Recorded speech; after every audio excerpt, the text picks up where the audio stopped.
جب پوچھا گیا حضور یہ قربانیاں کیا ہیں، فرمایا تمہارے باپ ابراہیم کی سنت ہے، اور فرمایا کہ ان کو خوش دلی سے اللہ کی راہ میں قربان کرو، قیامت کے دن یہ اپنے بالوں کے ساتھ، اپنے سینگوں کے ساتھ اور اپنے کھروں کے ساتھ آئیں گے۔ اور یہ بھی ارشاد فرمایا کہ کل پل صراط پر یہ سواریاں بن کے تمہیں پل صراط سے پار لگائیں گے۔ اور جب قربانی کے لیے کوئی شخص جانور خوش دلی کے ساتھ رضائے الہی کی حصول کے لیے ذبح کرتا ہے تو اس جانور کا خون زمین پر گرنے سے قبل یہ عمل قبول کر لیا جاتا ہے۔ اور یہ بات بھی ذہن میں رکھیے گا کہ ایام نہر یہ 3 دن جو خون بہانے کے ہیں، 10، 11 اور 12 تاریخ، ان ایام میں آپ جو بھی عمل کریں، نماز پڑھیں اور دیگر صالح اعمال کریں، بہت قابل قبول ہیں اور اللہ ان کو قدر کی نگاہ سے دیکھتا ہے۔ لیکن ان ایام میں جو سب سے زیادہ اللہ کو محبوب عمل ہے وہ راہ خدا میں خون بہانا ہے، قربانی پیش کرنا ہے۔ تو قربانی کا کوئی اور متبادل نہیں ہو سکتا۔ کچھ لوگ یہ فلسفہ ان دنوں کے اندر بیان کرتے ہیں کہ 20-50 ہزار کی قربانی کرنے کی بجائے اتنے اگر کسی غریب کو دے دیے جائیں تو اس کے 2-3 مہینے خیریت سے گزر جاتے ہیں اور وہ گھر کے اندر جو ہے وہ ضرورت کی چیزیں ڈال لے، تو گوشت تو 2-4 دن کے اندر کھایا پیا جاتا ہے، ختم ہو جاتا ہے۔ لیکن اگر اتنے پیسے کسی غریب کے گھر دے دیے جائے تو یہ اچھی بات ہے۔ تو اسلام کب اس عمل سے روکتا ہے؟ غریب کی مدد کیجیے، صرف عید کے دن ہی نہیں، مینڈے کی جگہ ہی نہیں، بلکہ اسلام تو راہ خدا میں جانور ذبح کر کے اسی جذبے کو بیدار کرنا چاہتا ہے کہ تمہیں گوشت کی ضرورت بھی نہیں تھی پھر بھی تم نے ذبح کر دیا، تو جہاں ضرورت ہوگی اور تمہاری ہمسائیگی میں، تمہارے اطراف میں جب کوئی غریب ہوگا تو پھر تم اس کے لیے ذبح کیوں نہیں کرو گے؟ اس کے لیے تم قربانی کیوں نہیں کرو گے؟ اِیثار کیوں نہیں کرو گے؟ یہاں تو پھر بھی ہم گوشت خود کھا لیتے ہیں یا غرباء میں بانٹ دیتے ہیں، لیکن منا کی وادی میں جہاں لاکھوں قربانیاں پیش کی جاتی ہیں وہاں تو جانور کاٹ کے اس کو ذبح کر کے بس چھوڑ دیا، اس کے گوشت سے غرض ہی نہیں ہوتی۔ زیادہ تر حجاج ایسے ہوتے ہیں جن کو یہ بتا دیا جاتا ہے کہ تمہاری قربانی کر دی گئی ہے، اور وہ فون کال کے انتظار میں یا حکومت وقت کی جانب سے دیے گئے وقت کے بعد حلق کروا دیتے ہیں۔ تو انہوں نے نہ اپنا جانور دیکھا ہوتا ہے، نہ اس کو ذبح ہوتے دیکھتے ہیں، تو صرف انہیں ٹائم بتلا دیا جاتا ہے یا ان کو کال کر دی جاتی ہے تو یہ ان کے لیے کافی ہوتا ہے۔ تو وہاں تو گوشت کھانا بھی مقصود نہیں، تو صرف اللہ کی رضا کے لیے جانور ذبح کرنا۔ تو جب رضائے الہی کے لیے جانور ذبح کرنے کا جذبہ پیدا کر کے تمہیں راہ خدا میں خرچ کرنے کی ترغیب دی جاتی ہے تو پھر تم پورا سال خرچ کرو گے، تمہارے لیے کوئی مشکل اور کوئی مشقت نہیں ہوگی۔ لیکن اگر تم جو ہے وہ اس جذبہ خیر سے نور حاصل نہیں کرو گے تو پھر تمہیں یہ دولت نصیب نہیں ہوگی۔ تو سب سے افضل عمل ان 3 ایام کے اندر جو بتایا گیا وہ یہی ہے کہ راہ خدا کے اندر خون بہانا ہے۔ اللہ کے محبوب علیہ الصلوۃ والسلام کی خدمت میں جو ہے وہ مینڈے لائے گئے جو چتکبرے تھے، اور حضور علیہ الصلوۃ والسلام نے اپنے مبارک ہاتھ سے ان کو ذبح کیا۔ تو عید قرباں یہ ایثار کی عید ہے، یہ قربانی کی عید ہے، اور اسلام ہمیں قربانی سکھاتا ہے۔ اسلام لمحہ لمحہ قربانی ہے، ایک ایک ساعت اسلام قربانی کا نام ہے، اور ہمیں درس زندگی یہی دیا جاتا ہے کہ ہم قربانی سے اپنی زندگی کو عبادت کریں۔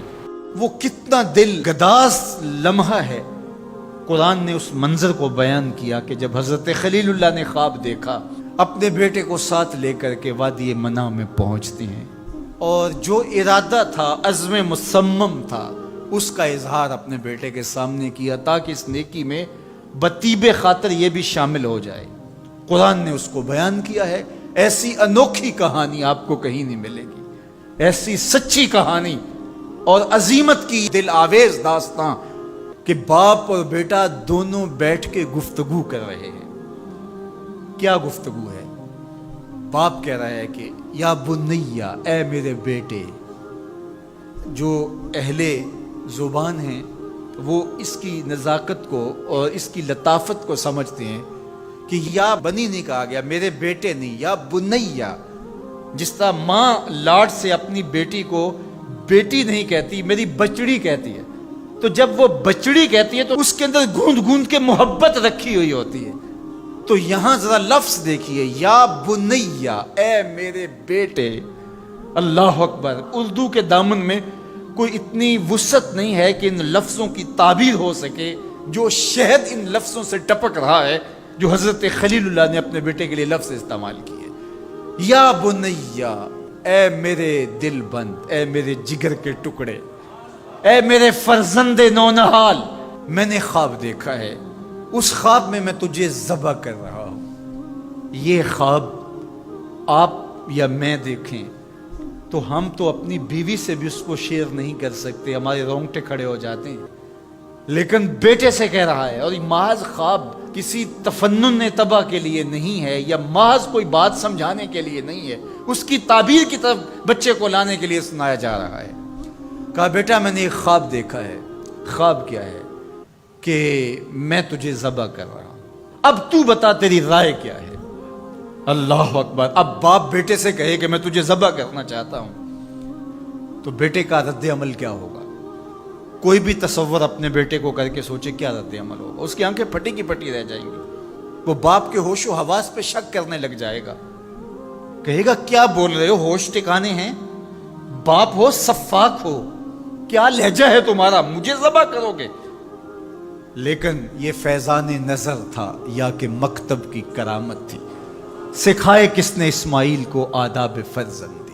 اقبال پوچھتے ہیں کیا تھا جس نے اسماعیل علیہ السلام کو آداب فرزندی سکھائے؟ وہ مکتب کی کرامت بھی تھی اور وہ فیضان نظر بھی تھا۔ فیضان نظر باپ کا تھا اور پہلا مکتب ماں تھی۔ سیدہ ہاجرہ نے سکھایا تھا باپ کی بات کیسے مانی جاتی۔ جو مائیں بیٹوں کو، بیٹیوں کو باپ کی اطاعت سکھاتی ہیں، وہ مائیں اپنی اولاد کو فرما بردار پاتی ہیں۔ ماں کے ہاتھ میں اولاد کی تربیت کا جوہر ہوتا ہے۔ یہ سیدہ ہاجرہ کی تربیت بول رہی ہے جب باپ نے کہا بیٹے میں تجھ کو ذبح کرنا چاہ رہا ہوں، کتنی بڑی بات ہے، آنکھیں پھٹی کی پھٹی رہ جاتی۔ یہاں بیٹا کوئی جواب نہ دیتا، اس سکتے کے عالم میں گردن جھکا دیتا۔ مکمل اطاعت کہلاتی، انقیاد امر کہلاتا، امتثال حکم کہلاتا۔ باپ کہتا میں تجھے ذبح کرنا چاہتا ہوں، بیٹا خاموش ہو جاتا۔ السکوت من الرضا، لمحے حساس ہوں تو خاموشی بھی رضا مان لی گئی تو بیٹا صرف خاموش ہو جاتا، سر جھکا لیتا، یہ کافی تھا۔ انقیاد امر تھا، حکم کی تعمیل تھی، امتثال امر تھا۔ لیکن بیٹا کیا کہتا ہے؟ یا ابت افعل ما تؤمر، ابا جی جو کرنا ہے کر گزریے۔ باپ نے جو پوچھا تھا وہ ذبح کے حوالے سے پوچھا تھا، تو ذبح کا جواب ذبح سے مکمل امتثال امر ہے۔ لیکن بیٹا دو قدم آگے بڑھ کے کہتا ہے یا ابت، اے میرے پیارے باپ۔ اب اس میں بھی بیٹے کا لہجہ تبدیل نہیں ہوتا۔ جب باپ ذبح کرنے کا کہہ رہا ہو اس وقت میرے ابو کہنا یہ امتثال امر کی انتہا ہے۔ اور آگے کیا کہا؟ افعل، کر گزریے۔ یہاں یہ نہیں کہا ذبح کیجیے، باپ نے کہا ذبح کرنا چاہتا ہوں، لیکن ذبح کے جواب میں ذبح نہیں آیا۔ ذرا دل تھام کے بیٹھیے، کتنا امتثال امر اور مکتب کی کرامت کا کیسے ظہور ہوتا ہے۔ یا ابا تفعل ما تؤمر، اے ابو ذبح کیا، جو بھی کرنا ہے کر گزریے۔ ماں میں عموم ہے، عموم، ما تؤمر، جو بھی حکم ہے، ذبح کیا ہے، جو بھی کرنا ہے کر گزریے۔ رہی بات میری تو یہ کام چھوٹا تو نہیں، ستجدنی انشاءاللہ من الصابرین۔ آپ دیکھیں گے میں صبر کر کے دکھاؤں گا، میں صبر کر کے دکھاؤں گا، تڑپوں گا بھی نہیں۔ اب یہ منظر قرآن نے بیان کیا۔ فلما اسلما، جب دونوں نے طے کر لیا۔ کیا طے ہوا؟ فلاں نمبر کی گاڑی خرید لے نہیں، فلاں پلاٹ خرید لے نہیں، فلاں پلازا لے لے نہیں۔ باپ اور بیٹے کی وادی منع میں بات کیا ہوتی ہے؟ باپ کہتا ہے میں تجھے ذبح کرنا چاہ رہا ہوں، بیٹا کہتا ہے میں ہونے کے لیے تیار ہوں۔ آپ دیکھیں گے کہ میں جنبش نہیں کروں گا۔ اب قرآن نے یہاں جو لفظ استعمال کیے ذرا لفظوں پہ کو، فلما اسلما، یہیں سے اسلام ہے۔ اسلام یہ ہے یار کے آگے سر تسلیم خم کر دینا. من مانی کا نام اسلام نہیں ہے، اللہ رسول کی اطاعت کا نام ہے. فلما اسلما، جب دونوں نے اس بات کو طے کر لیا، دونوں راضی ہو گئے، باپ ذبح کرنے پہ راضی ہے، بیٹا ذبح ہونے پہ راضی ہے. وَتَلَّهُ لِلْجَبِينِ، اور باپ نے بیٹے کو پیشانی کے بل لٹا لیا، ہاتھ میں چھری پکڑی ہے. بوڑھا باپ اپنے نونہال بیٹے کو ذبح کرنے پہ آمادہ ہے، جس کا کوئی قصور نہیں ہے، جس کو اللہ سے دعائیں مانگ مانگ کے لیا تھا. اللہ اکبر. کارکنان قضاء و قدر دم بخود ہیں، آسمان بھی سوگ کی چادر اوڑے ہوئے، وادی منا تھر تھر کانپ رہی ہے، رضوان جنت اور حوریں سسک رہے ہیں، مالک قیامت آنے والی ہے. کہا تم بھی کہتے تھے خلیفہ ہمیں بناؤ، ذرا میرے بندے کا انداز عبادت بھی دیکھو، میرے بندے کی باقی ادا بھی دیکھو، میرے حکم پر اس کی تعمیل دیکھو. اللہ اکبر. حضرت خلیل اپنے بیٹے کو لٹا کے ہاتھ میں چھری پکڑے، بیٹے کو ذبح کرنے کے لیے آگے بڑھتے ہیں، ہاتھ میں چھری لیے ہے اور گردن پہ رکھتے ہیں اور پوری قوت کے ساتھ چھری کو گردن پہ پھیر دیتے ہیں، لیکن ایک بال بھی نہیں کٹتا. اس کا یہ مطلب ہی کہ چھری نے اب کام نہیں کیا، میں کیا کروں. کہا شاید میرے دل میں کوئی ایسی بات آ گئی جس سے چھری کو روک دیا گیا. جلدی سے چھری کو پاس پڑی لکڑی یا پتھر پہ مارا. لما تقطع یا سکین، اے چھری کاٹتی نہیں ہے. آواز آئی الخلیل یامرنی والجلیل ینہانی، خلیل کاٹنے کا کہتا ہے، جلیل کہتا ہے خبردار ایک بال بھی کاٹا. پھر تیز کرتے ہیں اور دوبارہ چھری گردن پہ رکھتے ہیں. اللہ اکبر. گلا کٹ جاتا ہے، خون بہنے لگتا ہے. حضرت خلیل خوش ہو جاتے ہیں، آنکھوں سے پٹی کھول دیتے ہیں، لیکن منظر کیا دیکھتے ہیں کہ جس کو ذبح کیا وہ بیٹا نہیں، وہ تو دمبا ہے. اور حضرت اسماعیل پاس کھڑے مسکرا رہے ہیں. بے ساختہ زبان سے نکلا اللہ اکبر. حضرت اسماعیل بولے لا الہ الا اللہ واللہ اکبر. جبریل امین جو دمبا لے کے آئے تھے وہ بھی پاس کھڑے اور مسکرا رہے تھے، بولے اللہ اکبر وللہ الحمد. اب ابراہیم علیہ السلام کی سرشاری کا عالم، جبریل امین موجود ہیں اور دمبا پڑا ہوا ہے. اب ظاہر ہے بات سیدھی سیدھی ہے کہ اللہ کے حکم سے سب کچھ ہوا. حضرت ابراہیم علیہ السلام کے قلب اطہر کو تسلی ہو گئی، لیکن عین اس موقع پر وحی کی چمک سے منا کی وادی روشن ہو گئی اور وحی نازل ہوتی اور آواز آتی ہے وَنَادَيْنَاهُ أَن يَا إِبْرَاهِيمُ قَدْ صَدَّقْتَ الرُّؤْيَا إِنَّا كَذَلِكَ نَجْزِي الْمُحْسِنِينَ. عین اس موقع پہ ہم نے بھی آواز دی ابراہیم بس بس، تو نے واقعی خواب پورا کر دکھایا. ہم نے تیری سنت کو قیامت تک باقی رکھا اور اس تیری نشانی مٹنے نہیں پائے گی. صدیاں بیتنے کے بعد آج بھی منا کی قربان گاہ سے لے کر دنیا کے آخری کونے تک سنت ابراہیمی کو زندہ کیا جاتا ہے. اللہ اکبر. کتنا جگرا تھا اس باپ کا اللہ کی رضا کے لیے. خلت کے تاج یوں نہیں ملتے، عظمتوں کی معراج یوں نصیب نہیں ہوتی. باپ بیٹے کو ذبح کرنے کے لیے آمادہ ہو جاتا ہے. ہمارے ایک بزرگ کہا کرتے تھے بیٹے ہر بندے کا کوئی نہ کوئی اسماعیل ہوتا ہے، جب تک وہ اپنے اسماعیل کی گردن پہ چھری نہیں رکھتا اللہ کی دوستی نصیب نہیں ہوتی. اپنی خواہشات کی گردن پہ، اپنی آرزوؤں کی گردن پہ چھری پھیرو. اللہ کے لیے محبوب سے محبوب چیز قربان کرنے کے لیے آمادہ ہو جاؤ، پھر تمہیں وہ اپنی قربتوں سے مالا مال کرے گا.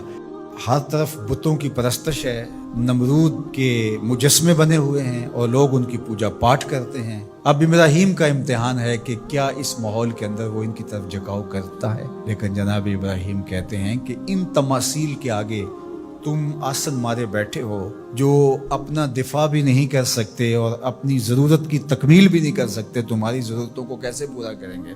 تو یہ میرے رب نہیں ہو سکتے. شمس و قمر کو، چاند کو، سورج کو، ستاروں کو پوجتے ہو، اچھا یہ چاند یہ ستارے رب ہے؟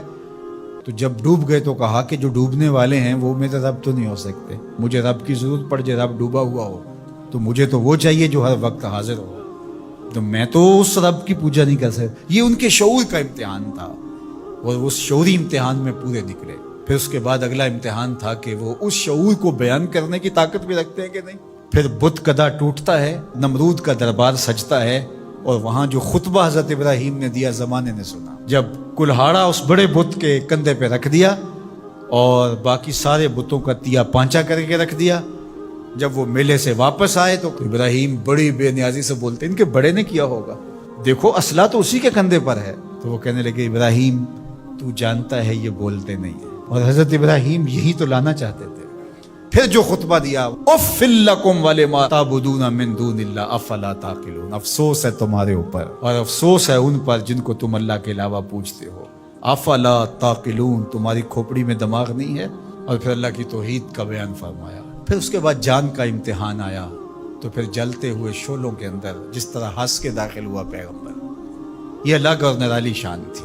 نمرود نے سوچا تھا جل کے راکھ ہو گیا ہوگا چخا میں، لیکن 40 دن کے بعد جب آگ بجھتی ہے تو حضرت ابراہیم انگاروں سے چلتے ہوئے یوں باہر آتے ہیں جس طرح پھولوں پر کوئی نازنین چل کے آ رہا۔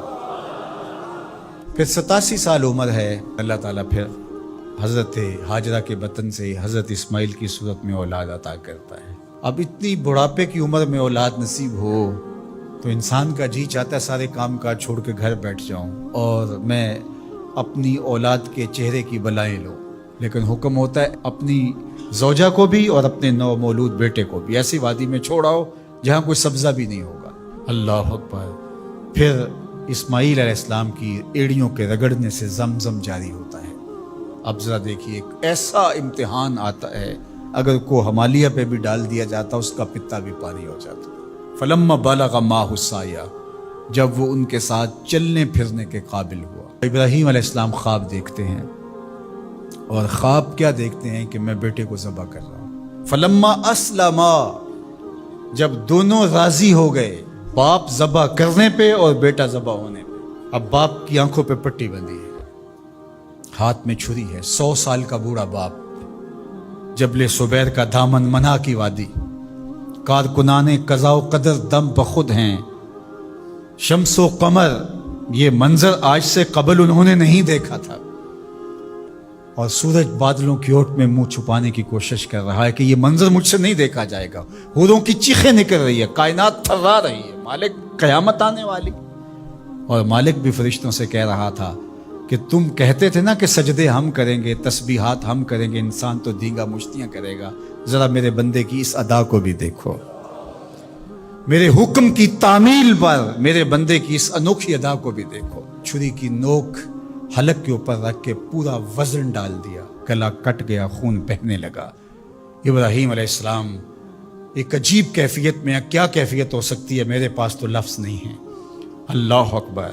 جلدی سے جو ہے وہ آنکھوں سے پٹی کھولتے ہیں تو دیکھتے ہیں کہ منظر بدلا ہوا ہے، بیٹا سمجھ کے جس کو ذبح کیا وہ تو دمبا تھا، اور اسماعیل علیہ السلام پاس کھڑے مسکرا رہے ہیں، اور پاس حضرت جبریل امین بھی کھڑے ہیں۔ یہ اس بات کا عملی ثبوت ہے یہ وہ دمبا لے کے آئے۔ تو بے ساختہ جناب ابراہیم علیہ السلام کی زبان پر جو لفظ آیا وہ یہ تھا، اللہ اکبر، اللہ اکبر۔ تو حضرت اسماعیل بولے لا الہ الا اللہ واللہ اکبر، پاس کھڑے جبریل بولے اللہ اکبر وللہ الحمد۔